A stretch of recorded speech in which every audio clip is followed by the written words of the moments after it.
We're discussing. Okay, Andy Marshall is on the spot and in the spotlight again. We're discussing Hardt and Negri's Empire, section 2.2, and this seems to be mostly about sovereignty and the nation state. Yeah. In fact, that is the title of the section. Yeah. Sovereignty of the nation state. Yes. There's a lot of history in here, and some of the people referenced were people who I hadn't read. Right. But, like Bowden. Yeah. I had to research him. I actually found his book in PDF form online, and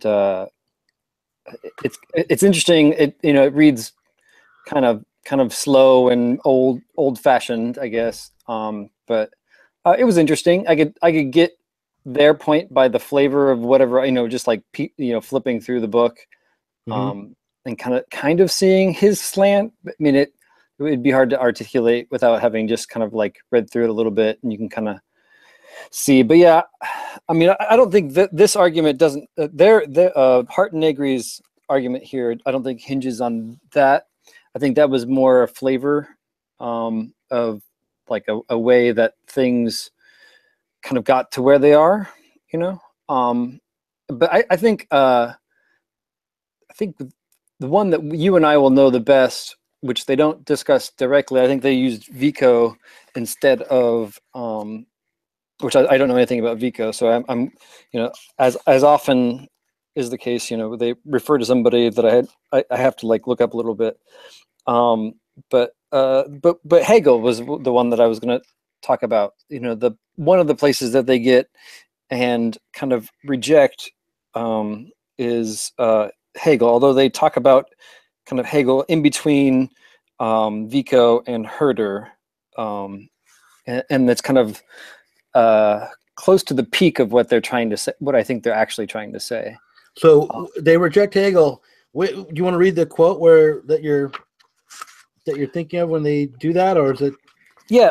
So it's kind of, like I said, it's kind of in between something else that they say. So page 100. And so they're kind of discussing Vico, and kind of how the subjectivity of the historical process the historical thinkers of the Enlightenment attempt to conceive the subjectivity of historical process and thereby find the effective ground for the title and exercise of sovereignty. Jumping down a little bit, like conception of sovereignty were all grounded in the power of historical development, and it becomes this providential process. And then so their issue here is that this is an inversion of the problematic. It's a complete mystification of sovereignty. The elements of crisis, a continuous, unresolved crisis, were now considered active elements of progress. In effect, we can already recognize in Vico the embryo of Hegel's apologia of effectiveness, making the present world arrangements a telos of history. So that the telos of history is kind of the thing that I know, like when I was, I don't think he talks about the telos of history too much in phenomenology, but in like just general philosophy 101 or whenever we discussed, what Hegel was all about, they always kind of bring up that Hegel thought he was at the end of history, right? Yeah. And I think that's a poor way of saying it. Like, I guess, I don't know how you surmise or summarize rather what Hegel is doing, but like in any fashion. So whatever. But I guess there's more of a case to be made for that if you read something other than the phenomenology. If you read the logic, or especially if you read the philosophy of right. That's what I've heard. That he felt the state was. The bourgeois state was perhaps the end, or the absolute, the absolute development from history. there's a case to be made for Hegel having that position. But I wanted to go back to this. Okay, so rather than defend Hegel directly, I want to interrogate a little bit the notion of sovereignty that they have. Okay. And I'm looking at page 98. Okay. And sovereignty, Bodin claimed, cannot be produced by the unity of the prince and the multitude, the public and the private, nor can its problem be resolved so long as one holds to either a contractualist or natural rights framework. Really, the origin of political power and the definition of sovereignty consists in the victory of one side over another, a victory that makes the one sovereign and the other subject. Okay, so I'm going to stop there. I'll go one line more. Force and violence create the sovereign. Okay, so I couldn't help but think about the phenomenology there, and the master and slave dialectic in the phenomenology. And while it's true that there is a moment of battle and violence in the master and slave dialectic, what's interesting in Hegel is that the loser in that battle actually becomes the foundation for the new order. I mean, what you get is after the master and slave dialectic, after that portion of the phenomenology, you get the unhappy consciousness, which defines, social reality after the battle. So, what that means to me is that sovereignty, especially when you're talking about a monarch or a prince, really isn't maintained through violence. It may be achieved through violence, but even that is different than what we think of in a kind of the metaphor of the master and slave dialectic, where you think of, one master, one slave, or two people who are both subjects fighting it out to see who will be master and who will be slave. Right. But in reality, in a social, in a society, in a community, when a sovereign takes power, he's not taking power through an act of personal violence.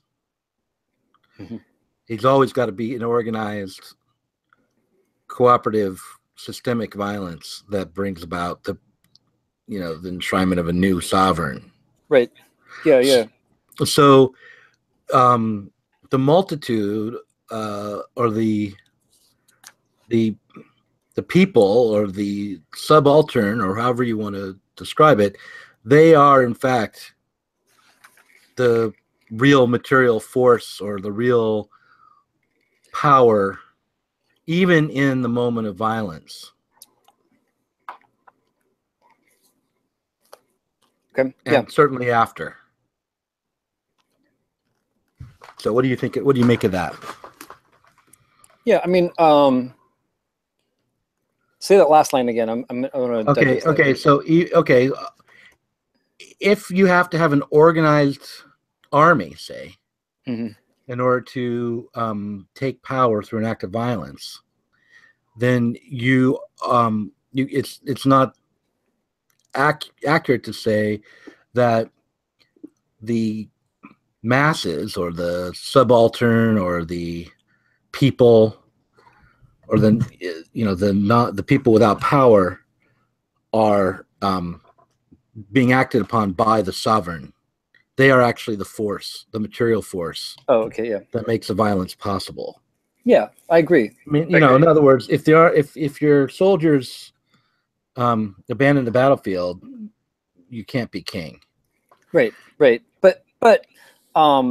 it's I think you're not disagreeing with what they'll ultimately say, right? Okay. Well, what am I disagreeing with here? And maybe Bodin, because Bodin was a step on the route to national sovereignty, right?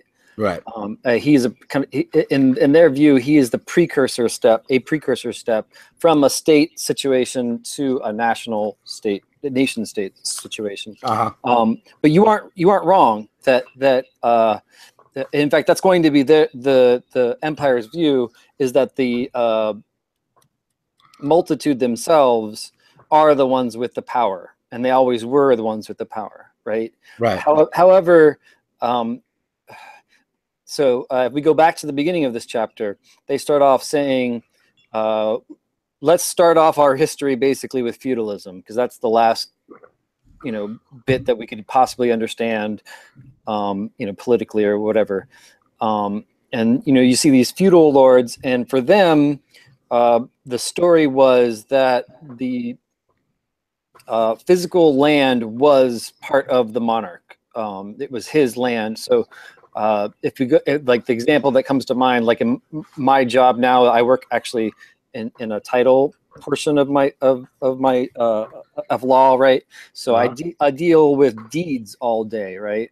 And a deed is meant to go back to the word of the king, right?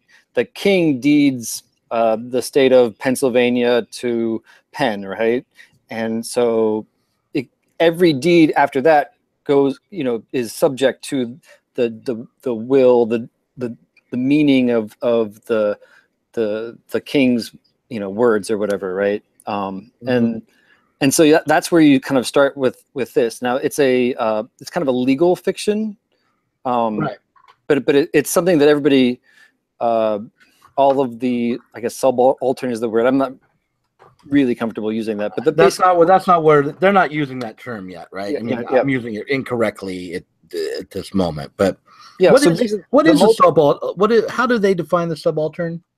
I actually will have to Google that one, because I actually don't know. Don't they use? I mean, they used the phrase in this word a few times, I think, in this section.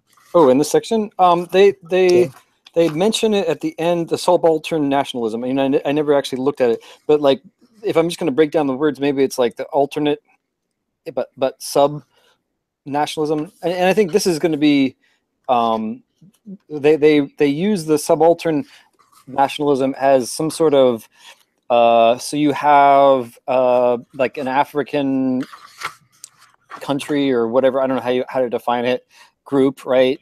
And they're like, yeah, we're not going to be part of we're not really, our nationality isn't anything but you're trying to fit together, because I guess the Europeans tried to just clump. The subaltern are people who refuse to be ruled by the sovereign. Right. Yeah. So I mean, there was an interesting book about America. We're always talked about as if we have one nation, or whatever. But in this book, the guy theorized that due to kind of internal cultural, like, way we think, we're actually like, gosh, did he say nine different nations? And he kind of backed it all up. And I'd love to, like. Does he mean 9 different cultures or 9 different nations, the way that Hardt and Negri would? I'd be careful. I don't know how nation is going to be represented in Hardt and Negri, but like the way we were just talking about how one, like African, like Congo or whatever, has many different nations of historical background. So what is going to a book that maybe we could switch to or whatever, look into and one that they reference here was Imagined Communities, and in that book, like, the notion is that in Empire they talk about spiritual, like creation of a spiritual identity. So no longer it's the king who owns the thing, but it's the nation who owns the thing, who deeds things out. So it's like a spiritual, ghostly thing that we have, and you identify with the nation if you want to be one of the people. And this identifying with the nation is imagining yourself as fitting whatever characteristic it is that makes up your nation, right? And so, and this kind of imagining, for example, one of the nations was like New Yorkers or like I can't remember how they think. So that culture of New York started obviously in New York or whatever, and spread a certain like grid going west. And like Cleveland is part of this kind of nation or whatever. And you know, having family from that area, I can say that like just going like 4 hours south to Columbus, it's a totally different culture. Like the ones that settled this area had a different history than the people that settled in Cleveland, right? Right. And so actually, where you're at is a completely synthesized culture of 2 or 3 different previous nations, and kind of but if you think of a nation in relationship to a sovereign or a state, right, then all these different nations that we've been talking about are actually either caught up in subjects of the one nation, the one sovereign, or they're in a subaltern position. In other words, they're resisting and maybe being excluded from the nation. Well, I mean, and that's where you can. I mean, I think it's infinitely complicated, right? Like, and that is actually Hardt and Negri's point, is that any attempt to naturalize nationhood, either through race or language or anything, I mean, just culture in general. I mean, these attempts always fail, right? It doesn't matter, because there's always kind of subaltern nations inside that in the person's imagination they're thinking of when you say, even like if you're just trying to define American or whatever, you know, what it means to be American to me, which I may or may not think of myself as, is somewhat different than what it is to the next person. But yeah, so like in that, like, say Trump is the sovereign in our system, which really isn't. Our sovereignty in our system is democratic republic. That's the way we usually phrase it, right? Or at least attempts to be, right? Although, I'm sorry, so I'm getting all over the place. Yeah, so I think there can be subaltern nations or sub nations inside of the bigger national, and that doesn't seem to conflict as far as I'm concerned, because you know, No, just like but it's like he says there's a whole point about where the subaltern nation, once it becomes a nation, loses its I don't know, I'm going to say this liberatory appeal. Well, you become a nation at that point, right? And so you're no longer subaltern at that point. Yeah, so like the subaltern kind of comes into the framework of their argument. It comes in as, wait, we've been talking like the nation is this horrible thing, but look, it liberates people, you know, and in fact it does. However, you liberate yourself into the creation of a new national thing. It's not liberatory, is what it ultimately. It can assist you in having power for a little bit, but once you actually win, the actual government takes over. On page 106, the progressive nature of subaltern nationalism is defined by 2 primary functions, each of which is highly ambiguous. Most important, the nation appears as progressive insofar as it serves a line of defense against the domination of more powerful nations and external economic, political, and ideological forces. The right to self-determination of subaltern nations is really a right to secession from the control of dominant powers. Anti-colonial struggles thus used the concept of nation as a weapon to defeat and expel the occupying enemy. And anti-imperialist policies similarly erected national walls to obstruct the overpowering forces of foreign capital. The concept of nation also served as an ideological weapon to ward off the dominant discourse that figured the dominated population and culture as inferior. The claim to nationhood affirmed the dignity of the people and legitimated the demand for independence and equality. In each of these cases, the nation is progressive strictly as a fortified line of defense against more powerful external forces. And I'm just going to stop there and say, and once that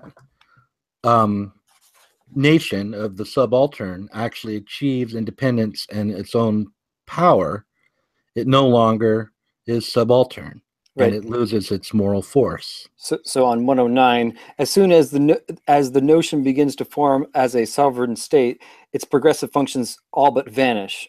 Jean Genet was enchanted by the revolution desire of the Black Panthers and the Palestinians, but he recognized that becoming a sovereign nation would be the end of all the revolutionary qualities.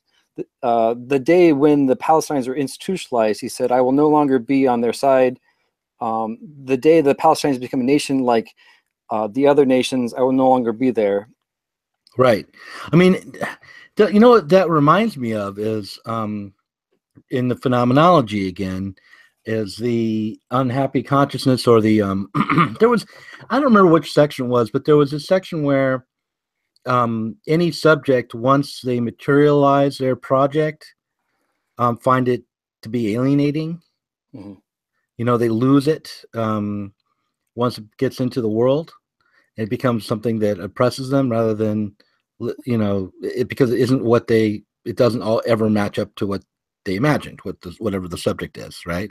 Mm-hmm. Do you remember that part of the phenomenology when we were talking about that? I mean, it doesn't sound, what you're saying does not sound wrong, but I don't remember, like, I wouldn't be able to I just remember we were talking about sort of this that we ended up talking about hipsters, you know. Okay. And like the when what a hipster likes is when, you know, he's discovered a band, say, that no one else knows about. Oh yeah. And then so the hipster loves this band, no one else knows about it. It's you know, it's not what everyone loves, and because it's not what everyone loves, because it's not the mainstream of culture, it has more value than it will later on when it becomes popular. Right. Yeah. You know, and in fact, the qualities of it being, well, like beyond, you know, like the put up like beyond the normal. What they really want is, yeah, that revolutionary newness, that the brand newness, you know, of it, and the possibilities that it seems to offer. Because the second you actually have to govern something, you know, you're stuck with that, with having to govern them. You know, like you're stuck with the way that it actually you know, you're only so good at that point in time, you know. Right. There was Hegel talked about the beautiful soul, you know, the soul that holds on to its ideals. Mm-hmm. Yeah. In the phenomenology, let me see if I can find it. I'm going to read a quote from that.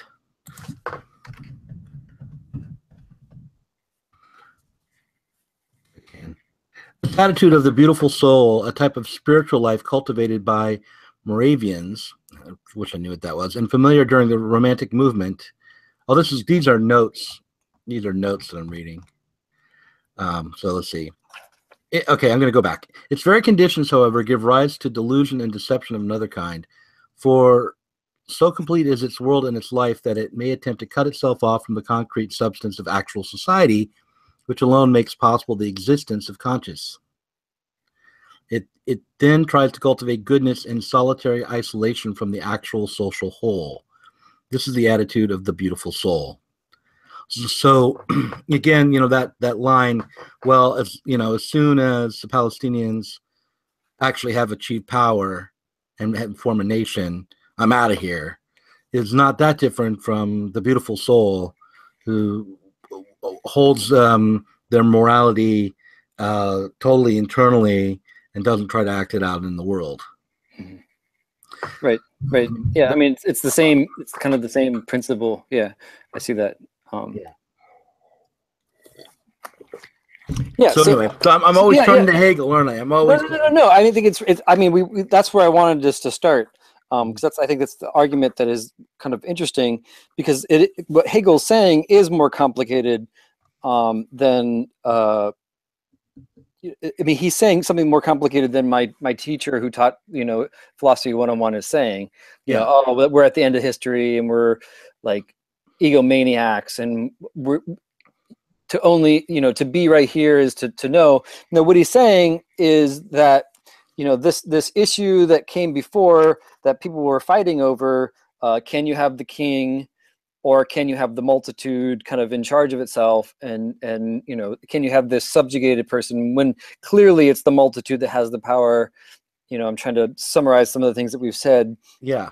That like, in fact, what we have, what the Romans did, what Bowden is talking about, and why his is powerful is because he finds out that sovereignty is something that you get based on property laws, and this plays into what you like to think of, everything going back to this economy type thing, right? Like money. Yeah. It goes back to property laws, and at one point, I think if it's not in this chapter, it's the next one.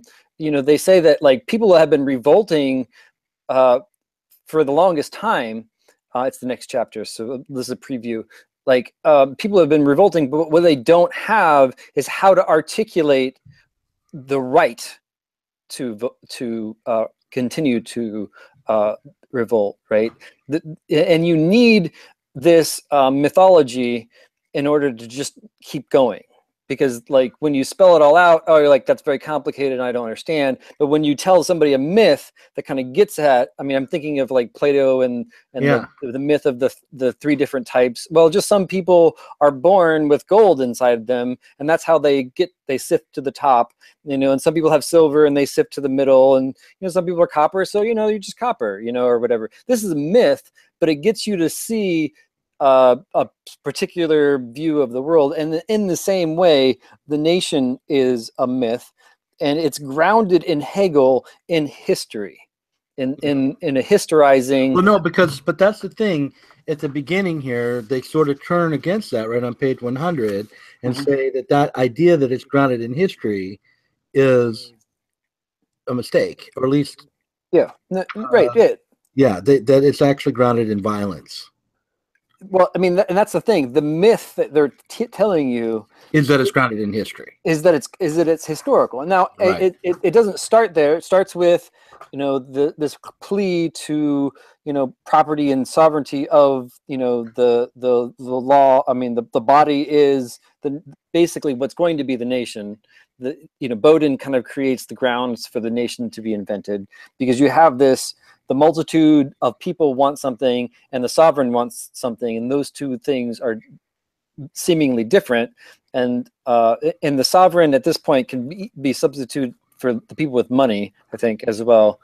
That they want to retain their power and their money.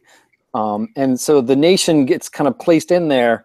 I mean, if you look at I always wondered about this, like when you look at America or something in the founding of America, like who allowed them to have a revolutionary army on whose behalf? I mean, the nation was divided. I mean, like they weren't all for this, but there was enough of them that they could have a revolution, right? Yeah. And after they've had the revolution, now you have to contend with not having support from England. Right. And so I would just say that in that moment when you're organizing the Revolutionary Army, you already have a new sovereign. Yeah. Yes. You've effectively split the sovereignty of that. I mean, you're in a weak spot at that point. It may not be one person. It may be a concept. Right? Yeah. No. Right. The nation's always going to be this conceptual, spiritual creation. I mean, and here they say the initiation. The initial understanding of the sovereign is a monarch. Yeah. Right. But it doesn't. But the nation state isn't necessarily founded on a monarch, although we have our. We have the presidents or the prime ministers or what have you, but which kind of stand in for the monarch. But I think it's conceivable to have a completely parliamentary system, and still have a nation. Yes. Or to have even have historically only a parliamentary system, right? And then have a nation. And the key thing here that gets buried in this historicism is that, like, it started from somewhere, and like it doesn't matter if it was an actual monarch, whatever, but the grouping has kind of buried inside this history that you've swallowed, because the history is the myth, right? Ultimately, and Well, now, what is the myth there? The myth is that history leads us naturally to developing a nation. Is that no? The myth is whatever you swallowed as your own nation's identity. the history of your nation? Yeah. So there's another article that I'd like us to read, because the next chapter, the end of this chapter and the next chapter deal a lot with racism, is like, and how nations invent racism. Not that like, I mean, yeah, I understand. Not that you can't have those sort of attitudes, but they really invent it in the way that white becomes a thing, right? And black becomes a thing, because there was a crisis of culture, really. I mean, the nation kind of becomes this thing, and we want to. I think of slavery being the dominant force for the creation of the white race. Yeah, absolutely. It's the United States itself that really kind of puts in these terms, and so before then there were a bunch of European identities at war with each other. Yeah, and so like they go back to Roman here, but I think you have to look at there's a lot of different players in the European scene. The Vikings would have been one. The old like Germanic tribes is another. The people that were in Europe before the Germans moved in and before the Romans moved in. I mean, there aren't very many. Like I know, like in Spain, like the Basques the Celts actually have some claim to having been there before, these other cultures moved in and pushed people around. But every time somebody gets stable in Europe, there's like I said, the Vikings come in and really mix things up. So being European, I know European history, right? But I think the same thing could be said for things around the world. Everybody's kind of got this historical thing that they hold on to that helps kind of invent what became the nations, right? And we hold on to our national. Are they saying that all histories are just propaganda? That we can't have a real understanding, a true or something close to a true history of our own nation? I don't know if they certainly. I don't think they're saying that, because I think history is a key to being human, right? Right. It's the stories we tell about ourselves. Where's a bit about the myth? Let's see if we can find a good quote about the myth here. Okay. I don't know if it's kind of implicit, but as well, let me see. I took many notes, but for some reason I wasn't ready for. You were quoting page 100 before about history in 101, maybe. Yeah. The nation is a complete figure of sovereignty prior to historical development. Or better, there is no historical development that is not already prefigured in the origin. In other words, the nation sustains the concept of sovereignty by claiming to precede it. Yeah. It is a material engine that courses throughout history, the genius that works history. The nation becomes finally the condition of possibility of all human action and social life itself. Right. So what does that mean here? Let's see. The nation is a complete figure of sovereignty prior to historical development. So what do they mean by historical development? Are they referring to Hegel there? I mean, they mentioned him in the previous paragraph, right? Right. Yeah. So history is in historicism is like so we started off with the Roman law, and then we never talked about but this kind of administration. So the people who are administrating government is the government, is the nation, and then that gets put into Hegel as in we have all of these structures, and it's the structures itself, the historical process that yields the structure. And then also this historical process is an ideal historical process. I think I remember that in Hegel, right? Like everybody's on this progress. Just when you see a different culture, they're on a other, like a lower stage or a previous stage than us. We're at the highest point.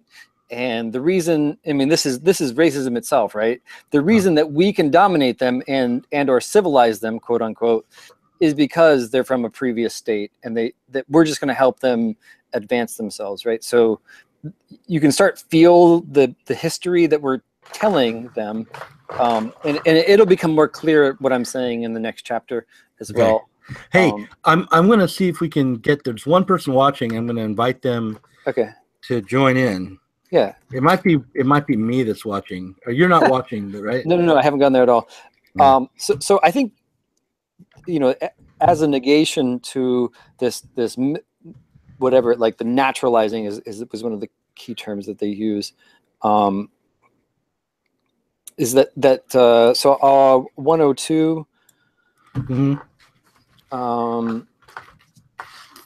So just as the concept of nation completes the notion of sovereignty by claiming to precede it, so too the concept of people completes the notion through the feigned logical regression. Each logical step back functions to solidify the power of the sovereignty by mystifying its basis, that is, by resting on the naturalness of the concept. I have some notes on this. Yeah, go ahead. So in order to break through from what they're saying, it's not that you can't be American, but you're not naturally an American.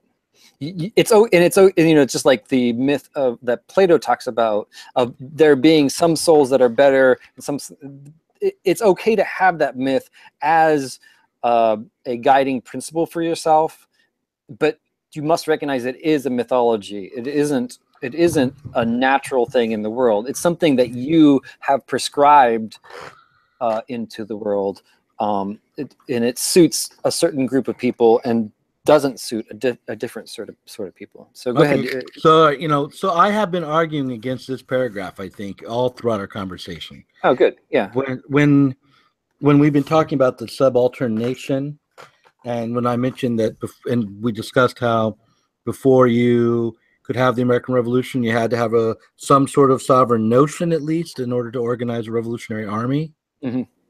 I think that is a way of arguing that the concept of nation actually precedes the notion of, or at least the instantiation of actual sovereignty, of the power of sovereignty. That they say, just as the concept of nation completes the notion of sovereignty by claiming to precede it, so too the concept of the people completes that of nation through other feigned logical regression.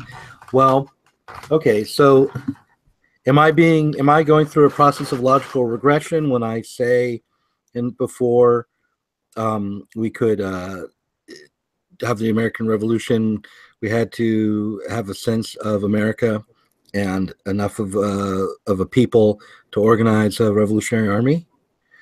Is that a logical regression? I don't think so. I mean, maybe, but I don't think it is. It sounds solid to me, but maybe the question would be then, well, what do you need before you get that enough people together who feel like they're Americans? What do you have to have in order to organize that? Right. Yeah.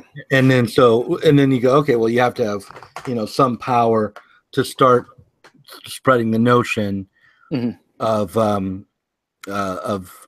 America, so that they can organize an American army. And then what you'll find is actually there probably is a wing of some previous power that was able to organize people into a revolutionary army. In other words, like, if you look into George Washington, you'll find that he had a power base, right, and a community of landed aristocracy around him.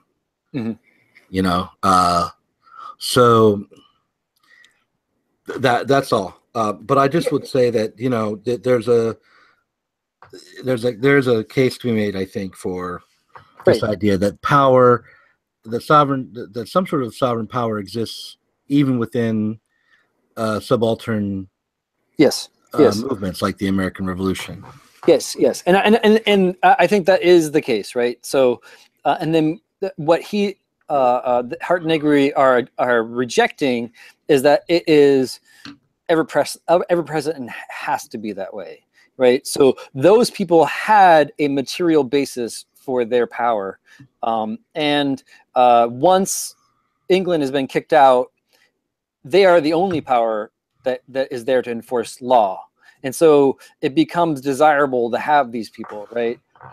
And then, like, you know, if everything's working great, then you have good laws that are created that mirror the people. The problem is, at some point, like in this process, which all seems fine, I mean, fine in the sense that 50% or more are going to go along with it, you know, et cetera, is that, like, people do get left out. In that same book about nations that I was talking about, they completely left out the Scots-Irish from the constitutional process, right? They were writing the Constitution, and a whole group of people living in Kentucky, West Virginia, and that whole area, because they were mountain folk, because they were uncivilized, they were left out. And that's the sort of decision making that undermines any kind of constitutional process. And the fact that, like, you know, the face of the nation does change over time, and adjustments have to be made, and, you know, you have leaders that have to, like Trump, redefine what America will be. I mean, it may just be that he's redefining it for a subset of the actual nation. And that's why you've had so many cultural wars. I swore I wasn't going to talk Trump this time. But he's so epitomizes, like, the issues in this book. It's hard not to, but yeah. Yeah. How do you feel like, because he's trying to grab onto, he's nationalistic and he's trying to become, you know, a sovereign and redefine the boundaries. He's sort of a blow against the empire that Hardt and Negri thought had arisen. I don't know. I mean, I think he's still within the same. He is, but he wants to. I mean, at least the mythology around him is he wanted to get out of the global order and put America first, and, you know. Yeah, and I think you know, you have ebbs and flows of empire and imperialism and you know, these things, and so it's not all the way clear. You know, of course, we were only midway through the book at this point too, so yeah, right. I can't say that I have a genuine understanding of even their way of you know, crafting what's going on in the world. But yeah, I think he is so different from politics as usual. I think your podcast has done a good job. I haven't listened to the most recent one, but you had a couple people that kind of at least helped me redefine who Trump is. And I felt like that's really necessary. If you're going to beat somebody, you can't go with what other people are telling you about him. I think you have to, you know, take into account history, like we're talking about here, or other facts. And through the process of hammering out a definition of who the guy is, you come up with something that kind of sticks, more or less, right? But yeah, he's a pretty ambiguous character in the political scene. Let's talk about that podcast. I think I know which podcast you're talking about. You're talking about the one with Chris Catrone, right? Yeah, that sounds right. Yeah, that was a really good podcast, as far as, like, hammering out who he is as a national identity. So, like, the subalternation. He is neither a Republican nor is he Democrat. He is his own national, like, force. Or national, and what I mean by national is he has caught the imagination of people and has carved out a group of the multitude that is America, in the same way Bernie Sanders did, right? And you guys discussed that really well. You know, and I think Trump did grab the people, the Bernie bros, if we can say that, you know. In a way that Clinton didn't Yeah. grab that same people, wasn't able to grab those same people. Well, I'll just make one comment about, just to the side, about that particular podcast with Chris Catrone. Yeah. I listened to it several times afterwards, and I want to get him back on because I think there were a few conflations that he made around class, particularly. Yeah. And the center of the Democratic Party, and also then, because the center of the Democratic Party or center of the Republican Party was at the same time either the power elite within the Republican Party and the Democratic Party, or and yet simultaneously the swing voters, the middle class, non-affiliated voters. And he sort of would talk about those two groups as if they were the same group, I think. But and also I should just say that Catrone's position in Why Not Trump was considered to be extremely controversial, and many really did think he was just a crypto right winger. I don't happen to think so. I do think that he makes some mistakes, and so anyway, I'm going to probably get him back on. But he was a very controversial figure. There are some people who didn't like that I had him on at all. So, well, I mean, considering like the Zero Books / Diet Soap that I like, you had like the Poseidus as well. The Poseidus, yeah. I think okay, so maybe I like all of that stuff too much, but I enjoyed that. No one got mad at that one. At least almost no one. I think what's important is to have people on that help you redefine the different political scene. I mean, I don't think any one person is going to have the truth in a way. Like, some people are going to agree and some people are going to disagree, but I think that's really, really key to being able to actually hammer out a definition for yourself. And I think any kind of I think the reason the nation of the left, if we want to use this is like the mythical creatures that we're inventing, right? The left, which is another one of those things that it is a power base, but is it a power? I mean, who is it? Yeah, right. I don't know. Who are the in groups and who are the out groups? And most of the fighting that I hear, on your podcast and otherwise, is dealing with who's in groups, who's out groups, and can we disregard these people completely? And or the fights that get created are about identifying identities and stuff. And right. I guess so. Yeah. I mean, I try to keep the arguments on the level not of identity, but on the level of theory, because I'm hoping that because I feel like there's a whole bunch of preset identities, and that when we fight about identity, we end up accepting what already is, and that we need to find a new theory to found a new kind of identity, and know that it's only a myth when we do it. Exactly. And so I mean, if I don't want to get spiritual on you or anything, but it's a free for all. Go ahead, get spiritual.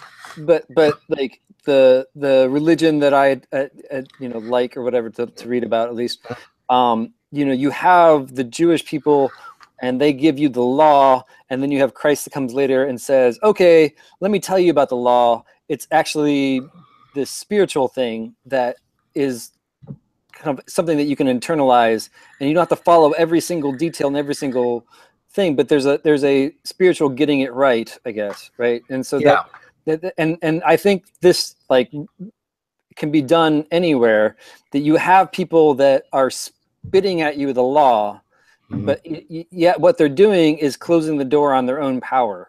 Rather than finding a way to work with people, they'd rather say, here's the law and you broke it and you're gone, right? And you have to have the law, I think, to have a group, right? Right. I mean, the law equals history in a lot of ways, right? To keep it on the level of this chapter, to create these imagined groups, there has to be culture and a language similarity.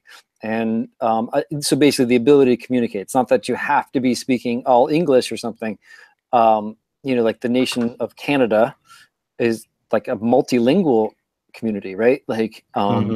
And so there's different things that bind groups together. So it's not that it is any one of those things, Yeah, but these are the lines that like people like to divide things to. We got off the subject a little bit, because I think the key here with this chapter is actually Rosa Luxemburg. So okay, yeah, let's get to that. What page is that on? Rosa Luxemburg was actually early on. Let's see, we skipped over it, I think. Where is it? I swear Rosa Luxemburg appears in this. You know, Bernie Sanders killed Rosa Luxemburg. Oh, really? No. That's a meme, though. The Social Democrats killed her. You know, I've never read anything about Rosa Luxemburg, so I maybe perhaps you'll have someone on to talk about Rosa Luxemburg, or you yourself can know. Okay, so Luxemburg is on 96 to 97. Okay. The thing that I have underlined is on 97. But we'll start. Actually, no, I'll go back to 96. So this is we're talking about defining nation as somehow a moral equivalent to Rousseauian general will, a community of needs, so then you have Luxemburg's most powerful argument against nation is that nation means dictatorship and thus is profoundly incompatible with any attempt at democratic organization. Luxemburg recognizes that national sovereignty and national mythologies effectively usurp the terrain of democratic organization by renewing the powers of territorial sovereignty and modernizing its project through the mobilization of an active community. So it's this active rather than passive that was picked up from previous previous sections. So when you're just a subject, you're in this passive sense, but when you're made into a people, you're actively sorting out the others, who can belong, who can't belong. How do we divide up our nation? Is it between white skin and black skin? And then, what do we do with the people that don't fit into one category or the other? Are Irish part of our white skin people? Should they be part of the elites? Should we just leave them out completely? And these kind of arguments, I used to be, popular back in the day. Like the Jewish problem used to be like the problem. And like, who was it a problem for, and like the Irish problem, and like these were something inside of us, of a nation, where they were hammering out, I think, and I'm not by any means like an expert on this, but these kind of questions involving their nation that they just kind of created, right, out of a historical mythology. Anyway, right. So Luxembourg. I want to read this again. Luxembourg recognized that national sovereignty and national mythologies effectively usurp the terrain of democratic organization by renewing the powers of territorial sovereignty and modernizing its project through the mobilization of an active community. So, right, okay, but it's interesting that that she seems to be made into an advocate for democracy here. Right? Would you say that's the case? That Luxembourg, knowing nothing about Luxembourg, yes, she dislikes, this. Because Luxembourg's most powerful argument, rather, was that the nation means dictatorship, and is thus profoundly incompatible with any attempt at democratic organization. Right. So she has an essay. She wrote an essay called "Democracy and Dictatorship." Okay. Which I was vaguely aware of, but I don't think, if I've read it, it's been a long, long time. So she says, okay, we've never been idle worshippers of formal democracy. Okay, wait, hold on. She's talking about communists now, right? Well, this is Trotsky who says this. Okay. As Marxist, writes Trotsky, so we've never been idle worshippers of formal democracy. And she says, we've always distinguished the social kernel from the political form of bourgeois democracy. We've always revealed the hard kernel of social inequality and lack of freedom hidden under the sweet shell of formal equality and freedom, not in order to reject the latter, but to spur the working class into not being satisfied with the shell. but rather by conquering political power to create a socialist democracy, to replace bourgeois democracy, not to eliminate democracy altogether. But socialist democracy is not something which begins only in the promised land after the foundations of socialist economy are created. It does not come as some sort of Christmas present for the worthy people who, in the interim, have loyally supported a handful of socialist dictators. Socialist democracy begins simultaneously with the beginnings of the destruction of class rule and the construction of socialism. It begins at the very moment of the seizure of power by the Socialist Party. It is the same thing as the dictatorship of the proletariat. So now, so I want to say here that Rosa Luxemburg has her own notion of sovereignty. Mm-hmm. And let's define sovereignty here. Sovereignty is the right to rule, the right to power, Mm-hmm. the right to define who's in and who's out. It's ultimate authority, right? Yeah, I mean, well, it goes. They used cujo, regio, etso, religio. Like you get to define like what the religions are. You are the end all when we ask the questions. You're the supreme, sovereign. Right, right. So I would say that Rosa Luxemburg has her own version of sovereignty, but it's one that's justified by a process of democracy where the working people have seized the means of production and have seized the state. Okay. So they've created a dictatorship of the proletariat. That dictatorship of the proletariat is a moment of grabbing sovereignty, even though it's going to be taking the form of a socialist democracy on the level of the state. There's still an authority, the right to power in the move of a revolutionary. Mm-hmm. What do you think? What do you make of that? I mean, that sounds. I have worries about that sort of arrangement, but yeah, I mean, like I don't know how different that is from what they're saying about the multitude, or I mean, well, here's the reason I bring it up. It's because I think that there's this notion that any kind of mediation, any kind of formal arrangement where power is not direct from every individual is considered to be opposed to the multitude, and the multitude are given this ability in this text to have a power that isn't not based on sovereignty. In other words, sure, a power without authority, a power that's completely been flattened out and is equal.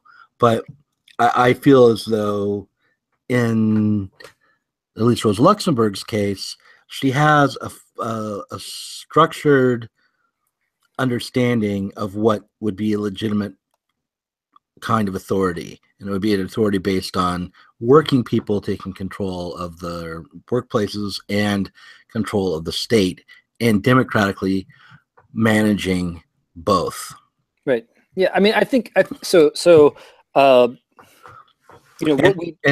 the question of democracy still remains. Are we talking about workers' councils? Are we talking about parliamentary democracy? And that's a formal question, not merely. The distinction between formal democracy or formal bourgeois democracy and socialist democracy has to do with changing that relationship to the means of production. You can have workers' councils within a bourgeois state, and if you don't change the means of production or the basis of it, then you will still be in a bourgeois democracy, even with something as direct as workers' councils. So, Anyway, I'm going on and on. I'm ranting my Marxism. I mean, I've heard a lot of these topics discussed on your podcast and stuff. Yeah. Of course, I am more of a centrist than a leftist. So right. It's good to talk to you because you're just like a nearly objective observer of the ideas, maybe more than an impassioned ideologue like I am. Right, and I don't think there's I think there are good solutions on the left. I think there's good solutions on the right. I know I just got like everybody just shut off. Can't be you know, and I don't want to appraise somebody based on somebody yelling at some sort of insult at somebody else. I want the idea to be the important. Right. Anyway, so but yes, but that said, like I like to imagine what a left world would be and how you would invent the left world, because like it can't be in the framework of what is now, right? To do a redefinition, it can't be in the framework of this nation, or you know, what came before the nation was the states. You know, we carved out these areas. Inside these areas, this guy is sovereign. It can't be that. You know, it can't be the nation, because the nation itself, even in like the other author that I was talking about, the Benedict Anderson book, you know, it is like, there was a couple quotes I kind of pieced through it, and like he was clearly saying that it wasn't that like the nation was the thing. The nation is this like thing that was invented in order to control people, and you know, we kind of give it that power by imagining that it's doing the job that we want it to do, when it doesn't actually do that. And I'm paraphrasing because I can't find the quote, but yeah. So why doesn't it do that? How does it fail to do that? Just out of, because there's too many people, and it can't really have the kind of massive power that it wants to claim, unless even totalitarian states don't really control us. Just look at the election, right? You got made a promise. Let's say you're Republican and you wanted Trump, or you know, or we can go back and say you wanted Obama because you're on the left, right? Yeah. You were given promises during the election, but a lot of those promises, a lot of things that got you elected, just can't happen unless like your nation, your people, your whatever, the left just dominates everything. And even then, like healthcare, like it took forever to get that passed. I mean, the same thing happened on the right, right? Same exact thing.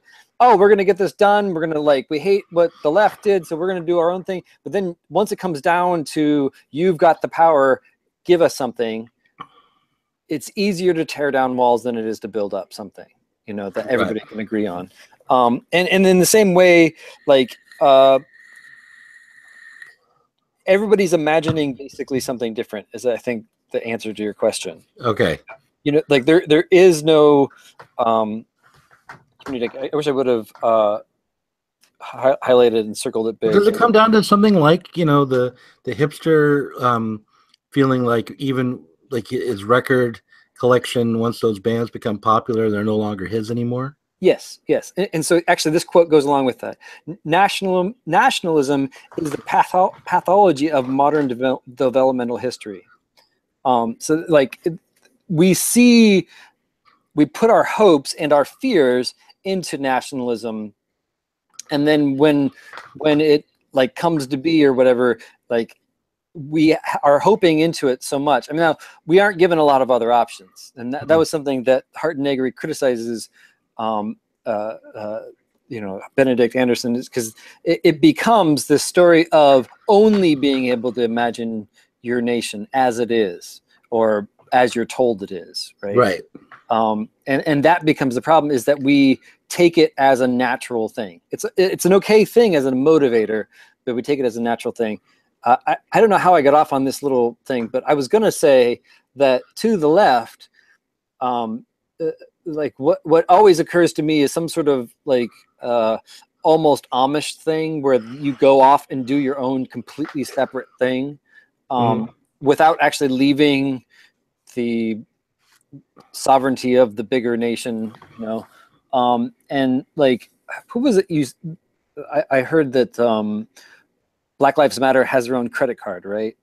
Yeah. Like, yeah. So I think as much as that gets derided by people, I think that's actually like exactly what I'm talking about here. Like, if these communities rallied together around something that didn't try to take over the whole world, but rather tried to invest in themselves as that community, all of a sudden that community has power for the duration of that. Yeah. That history, that story can withstand. And a bank has power, a bit of land has power, investing in something, believing in something has power. But when we naturalize it, that's when we're going to ultimately, it's going to be knocked down. When we make it stable, like a stasis, like we're on some sort of imagined trajectory forever and always. Yeah. That's when I think things fall apart. Yeah. Well, I just think that when in the case of Black Lives Matter, the reason why that particular card, the Black Lives Matter credit card, the reason why that's criticized is because people think on the left, like Moshe Pistone, who talked about that with me on the podcast, he was saying, look, the reasons behind the disproportionate murder of black men, mostly by police officers, has to do with more than simple racial identity or bias. It has to do with a system of racism, which is also grounded in the development of capital. So, what can happen is that the black community can be divided by capital just as much as any other. And so when you have a bunch of people come together to invest in black capitalists, in the end, you may not be doing much to change the conditions that actually set up the disproportionate murder of black men, but you will, even though you might be creating a more developed class of bourgeois blacks in America through that process. So it will, so anyway, that's no, I mean, and I appreciate the like particular solutions don't resolve all problems, right? Well, I mean, in this case, there's only one problem. It's the disproportionate murder of black people, not only men. Sandra Bland is a prime example of a woman who was murdered. Right. But it's that disproportionate killing of blacks in America by a racist police force that is the problem that is trying to be overcome. And the criticism is, look, investing in black capitalism and black credit cards, Black Lives Matter credit cards, will not get us closer to that goal. Whether or not that's true or not is another question. I mean, if you believe that by raising up the black people in America, and starting with their leadership, and that basically a growing pie, grow the pie larger or whatever, or grow the pie higher. Isn't that the George Bush quote? Grow the pie higher. In other words, a rising tide lifts all boats. Right. Yes. And so, if you believe that, then perhaps there's some justification for saying, look, we're in a separate pool, and our tide is not very high up, and we need to invest in black capitalism so that the rising black tide will lift all the boats of all black people in America. Right. You can make that case. There are different critiques of racism at work in those two notions. Yeah, agreed. Yeah. So the I don't know if it'd be. I'm trying to fit this article in because I think it's right on topic of what you're right now talking about. Yeah. And also where we're going in the next chapter. So I don't know if we should go ahead. Why don't you close out with this next thing that you're gonna bring up? Yeah. So I mean, so took a class through Global Center for Advanced Studies, and one of the articles we read was by a black author named Frank B. Wilderson III. Are you familiar with him at all? No, I don't think I am. He's really an interesting writer, and particularly this essay, although there's other iterations of it. I think I'm familiar with it, but I really liked the way I think He's a boomer. This guy. I just Googled him. University of California, Irvine, and and he's done both plays and critical work, which is kind of cool. Yeah, he's an excellent, really, really excellent author. And I think this essay really nails all of the things we've been talking about, this talk of nation, this talk of like black nation. We didn't get to that part of this chapter, but the next chapter, we're going to be talking about basically slavery and America. So I think like this actually fits in like super, super well. So maybe we'll talk about this article. Just a quick read like through and like, hit high points and then go back into Empire the following week. But this is called The Vengeance of Vertigo, Aphasia and the and Abjection in the Political Trials of Black Insurgents. And Aphasia. Yeah. So I mean, it basically nails, I mean, I know nothing as a white person, being told privilege and all of this other stuff, that all doesn't mean anything. In the same way that, like, we were talking about Hegel, and this is the telos of history or something, doesn't capture like the actual thought. The actual thought is much more complex. But I think this should be like mandatory reading, in my opinion, for anybody who suggests that there is no white privilege or whatever, or really even like, I don't know if it captures that exactly, but it lets you see through the lens of the BLA, the Black Liberation Army. I don't know if that's the Army, Black Liberation Army. In the 1970s or 60s and 70s and 80s. And it is written really, really well. It's very philosophical. I'll send you the link to this article. So yeah, I think we should end here because I think this would be a good liftoff point. Unless you got something else you wanted to add. No, it's funny that this conversation has gone quite the way it has, and the chapter that we're looking at is quite the way it is, because before we started talking, I spent some time arguing on YouTube with somebody who has probably perspective that's much closer to Frank Wilderson III's than to mine. And I will be really interested to read this piece and discuss it next time. And I will do my best not to be a brocialist or a white splainer or whatever else, and keep an open mind and try to find the best ideas in the piece that I can. It's a very hard article, by the way. Is it? Yeah. So it'll hit you in the gut. I mean, like, it really will. So like, I cautiously suggest it, I guess. It's hard, meaning it describes really awful situations, or it's difficult. It is a hard read for a white person to read. Yeah, there's some difficult situations in there, and then just like the tone of the article is it's just a weird slant to the issue. But I thought that's actually a merit to it for it. It shouldn't be a comedy about Auschwitz or something. Like that shouldn't exist, right? So it should be real. Well, Zizek says that the only way to do a film about Auschwitz is to make a comedy. Right? Did you know that? Well, I mean, that sounds very Zizekian. But he doesn't like Life is Beautiful. Comedy about Auschwitz.